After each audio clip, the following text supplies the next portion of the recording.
నీ మొండితనం మూర్ఖత్వం ఏమిటో నాకు అర్థం కావట్లేదమ్మా. రాసిచ్చిన మందులు వాడకపోతే ఏ డాక్టర్ అయినా ఏం చేయగలరు చెప్పండి? ఏ మందులు వాడే ఉద్దేశం లేనప్పుడు ఇలా 10 రోజులకు ఒకసారి నేను రావటం దేనికి, పరీక్ష చేయటం దేనికి?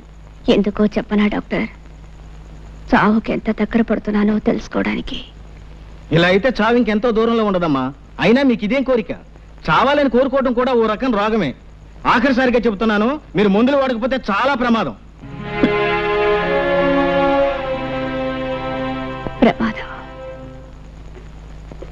నమస్కారం నరసింహ. ఓ డాక్టర్ గారా, కూర్చోండి. ఏమిటి విశేషాలు? మీ పెద్దమ్మాయి జానకి పరిస్థితి చాలా ప్రమాదంగా ఉంది. ఇచ్చిన మందులు ఏవీ వేసుకోకుండా మంకుపట్టు పట్టు కూర్చుంది. ఈ పరిస్థితి ఇలాగే కొనసాగితే ఆవిడ అట్టే రోజులు బ్రతకదు. కాస్త మీరైనా. డాక్టర్ గారు, మీకు తెలియదా నా పెద్ద కూతురు జానకి చచ్చిపోయి ఇప్పటికీ 5 సంవత్సరాలు అవుతుంది. మళ్ళీ దానికి జబ్బు చేయడం ఏమిటి, చచ్చిపోవడం ఏమిటి? మీరొచ్చింది ఇందుకే అయితే మీరిక వెళ్ళొచ్చు.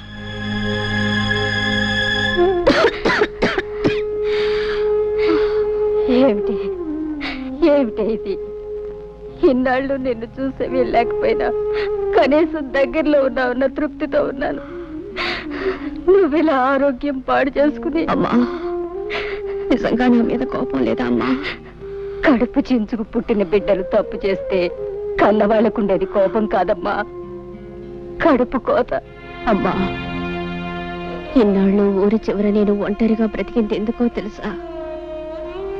ఎప్పటికైనా నువ్వు దయదలిచి నా దగ్గరకు వస్తే ఓ నిజం చెబుదామని. ఏమిటమ్మా అది? అమ్మా, నేను కడప దాటి వెళ్ళడం మాత్రమే మీకు తెలుసు, కానీ ఆ తర్వాత ఏం జరిగిందో మీకెవ్వరికీ తెలియదు. నేను వెళ్ళిన మరుక్షణమే చేసిన పొరపాటు ఏమిటో తెలుసుకున్నాను. అమ్మా, నేను ఏ తప్పు చేయలేదమ్మా, ఏ తప్పు చేయలేదు. నేను చెడిపోలేదన్న ఈ నిజం చెప్పడానికి ఇన్నాళ్ళు బ్రతికున్నాను. నేను క్షమించమని అడగటం లేదు,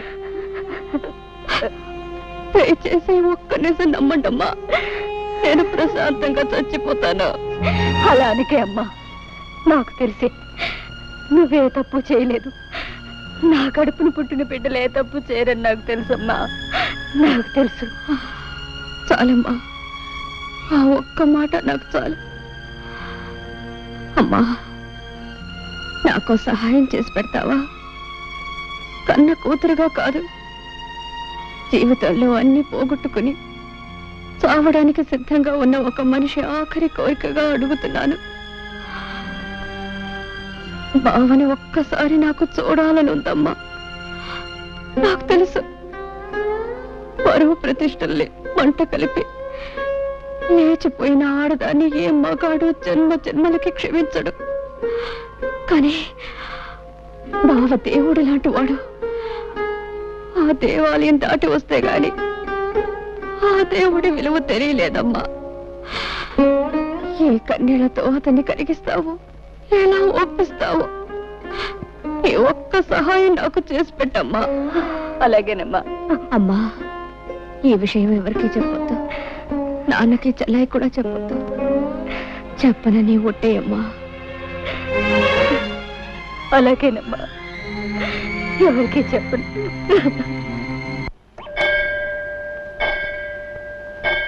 అత్తయ్య, మాట్లాడాలన్నావట. నేను చెప్పే విషయం ఎవరికి తెలియకూడదు బాబు, అందుకే ఇక్కడికి రమ్మన్నాను. ఏమిటత్తయ్య అంత తెలియకుండా విషయం? అదే అదే నీకు ఎలా చెప్పాలో తెలియటం లేదు బాబు. అదేంటత్తయ్య, నేనేం పరాయ మనిషినా? నా దగ్గర సందేహం ఎందుకు చెప్పు. నేను రాత్రి జానకి దగ్గరికి వెళ్ళాను బాబు. బాబు, ఒక్క మాట విని వెళ్ళు.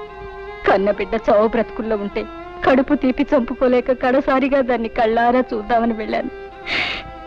ఈ తల్లి చేసింది తప్పనుకుంటే వెళ్ళు. జీవితంలో తొలిసారి అమ్మా అని పిలిచిన బిడ్డ మీద కన్న తల్లిగా కాస్త దయా జాలి చూపించటం న్యాయం కాదనుకుంటే వెళ్ళు బాబు, వెళ్ళు. అది నా చేతులు పట్టుకుని ఏడ్చింది. గడప దాటి బయటికి వెళ్ళినా నేనే తప్పు చేయలేదమ్మా అని పిచ్చి దానిలా మొత్తుకుంది. బావ కట్టిన తాళి శ్రీరామ రక్ష నన్ను కాపాడిందని కూడా చెప్పుకుంది. బాబు, నిన్నొక్కసారి చూడాలని ప్రాధేయపడింది. బావనొక్కసారి పంపించమ్మా అని నా కాళ్ళు పట్టుకుని ఏడ్చింది. బాబు, దాన్ని చూస్తే నా గుండెలు తరుక్కుపోయాయి. ఏ తల్లికి ఇలాంటి పరిస్థితి రాకూడదు. తల్లిగా కంటే ఓ ఆడదానిగా ఎక్కువ ఏడుస్తున్నాను. బాబు, జరిగిన దాన్ని బట్టి నిన్ను దాని దగ్గరికి వెళ్ళమనడం తప్పే కావచ్చు, కానీ నువ్వు మంచివాడివని దయగలవాడివని నిన్ను అడుగుతున్నాను. చావు బ్రతుకుల మధ్య ముగిసిలాడుతున్న దాని చివరి ఆశ నెరవేర్చు బాబు. ఆ పిచ్చి దాన్ని ఒక్కసారి చూసిరా. చిన్నవాడివైనా నీకు చేతులెత్తి మొక్కుతాను బాబు. అత్తయ్య, నా మాట కాదనుకు బాబు. అలాగే తప్పకుండా వెళ్ళి చూసి వస్తాను. చాలా సంతోషం బాబు, చాలా సంతోషం. నువ్వు ఇంటికి వెళ్ళు.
వచ్చావా?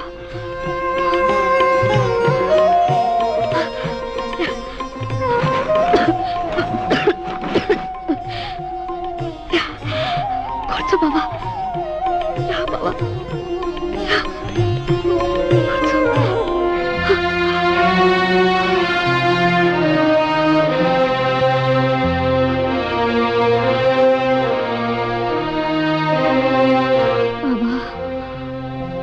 జీవితాంతం నీకు తోడుగా ఉంటానని అగ్ని ముందు ప్రమాణం చేశాను. మాట తప్పి వెళ్ళిపోయాను. నీకు తీరని ద్రోహం చేశాను బావా. నీ కాళ్ళు పట్టుకోవడానికి కూడా నాకు అర్హత లేదు.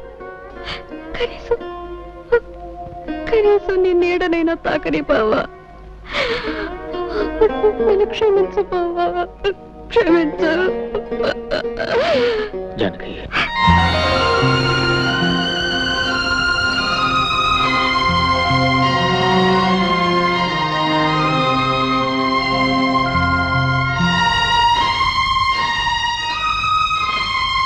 బావా, నన్ను పేరు పెట్టి పిలిచావా? ఒక్కసారి ఇంకొక్కసారి నన్ను అలా పిలు బావా. జానకి, చాలు బావా, చాలు. మళ్ళీ నీ నోటితో అలా పిలిపించుకుంటాను అనుకోలేదు. జానకి,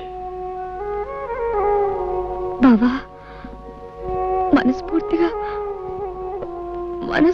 నన్ను క్షమిస్తున్నావా? జానకి, చేసిన తప్పు తెలుసుకుని పశ్చాత్తాపడేవాళ్ళని ఆ భగవంతుడు కూడా క్షమిస్తాడు. అత్త ఎంత చెప్పింది. అయితే నువ్వు నన్ను నమ్ముతున్నావా బావా? నిజంగా నేను చెడిపోలేదు బావా.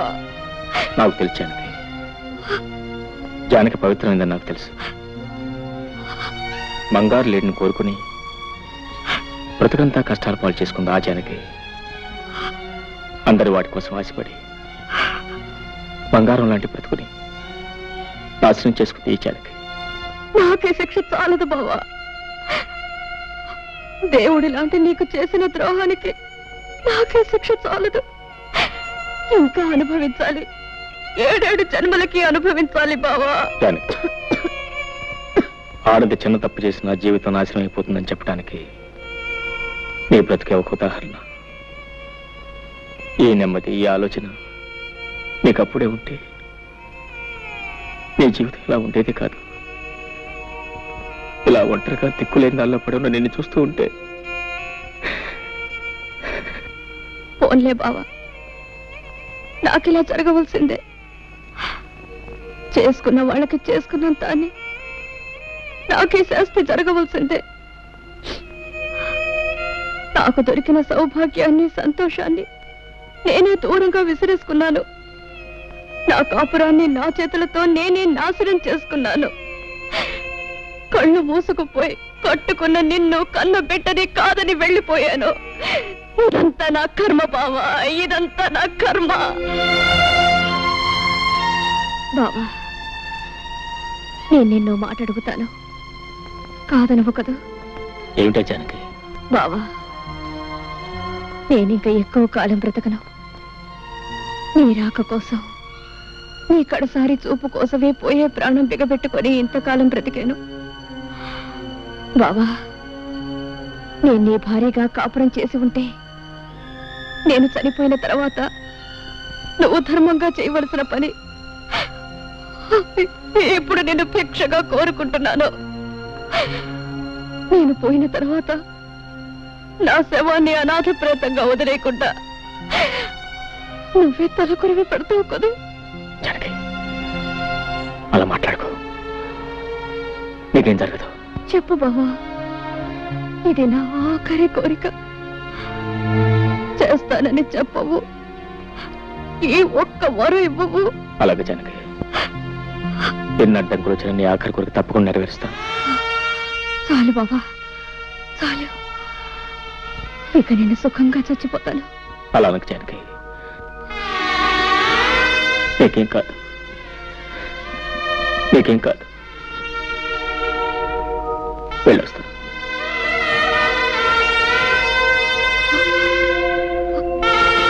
బావా, ఏం లేదు. ఆఖరిసరిగా నేను మళ్ళీ చూడాలనిపించింది, అంతే. ఉంటాను బావా.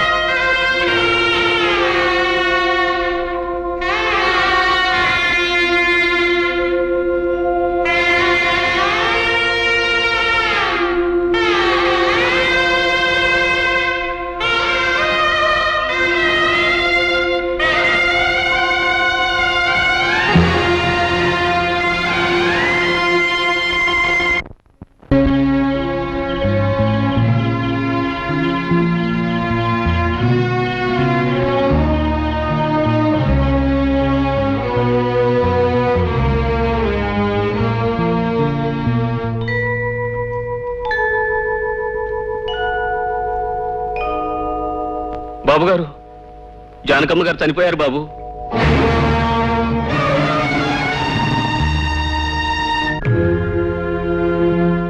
ఐదు సంవత్సరాల క్రితం పంచాయతీ చేసిన నిర్ణయం ప్రకారం ఊరు చివరి కొబ్బరి తోటలో జానకి శవాన్ని అనాథ ప్రేతంగా గుర్తించి గ్రామాచారం ప్రకారం అంత్యక్రియలు జరిపించడానికి పంచాయతీ నిర్ణయించింది.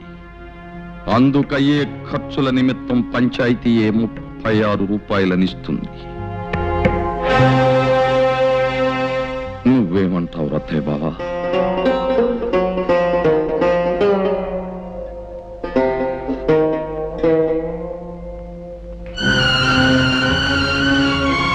అల్లుడు, ఏమిటల్లుడు నీ విన్నది నిజమేనా? నువ్వు బయలుదేరి శవం దగ్గరికి. ఏమండి పంచాయతీ పెద్దగారు, మీరు చేసే తీర్మానాలు కట్టుబాట్లు ఊళ్ళో వాళ్ళకి గాని మీ కుటుంబానికి వర్తించవా? ఎందుకు వర్తించవు? తప్పు ఎవరు చేసినా శిక్ష అనుభవించాల్సింది. మరి చెప్పండి ఆయన గారికి, తలకొరువు పెడితే ఏం జరుగుతుందో వివరంగా చెప్పండి. అల్లుడు, నువ్వు ఆ శవానికి తలకొరివి పెడితే మళ్ళీ ఊళ్ళో అడుగు పెట్టడానికి వీల్లేదు. మరోసారి ఆలోచించు బాబు. పోయిన వాళ్ళ కోసం ఉన్న వాళ్ళని దూరం చేసుకోకు. నేను ఎవరిని దూరం చేసుకోవట్లేదు మాస్టర్. మావయ్య, జానకి చేసిన తప్పే ఉంటో నాకు తెలుసు. ఆమె ఎంత పవిత్రమైందో కూడా నాకు తెలుసు. ఆమె చేసిన పొరపాటుకు జీవితాంతం ఎంత శిక్ష అనిపించిందో కూడా నాకు తెలుసు. నిజానికి అదే చాలా ఎక్కువ. ఇవాళ ఆమె శవాన్ని కూడా శిక్షించాలనుకోవడం అర్థం లేని పని. ఒకనాడు ఆమె మెడలో పసుపు తాడు కట్టినందుకు ఆమె అడిగిన ఆఖరి కొరకు తెచ్చడం మనిషిగా, భర్తగా నా కర్తవ్యం. ఈ విషయంలో ఎవరేం చెప్పినా నేను తెలుసుకోలేదు. నేనేమైనా పర్వాలేదు, నాకేమైపోయినా పర్వాలేదు. నా నిర్ణయం నాది, అది మారదు.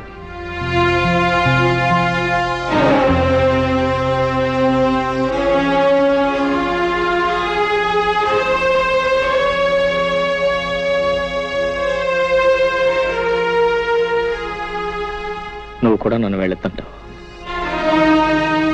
జానకి తలకొరి పెట్టడం నా ధర్మం. నువ్వైనా నన్ను అర్థం చేసుకో. బావా,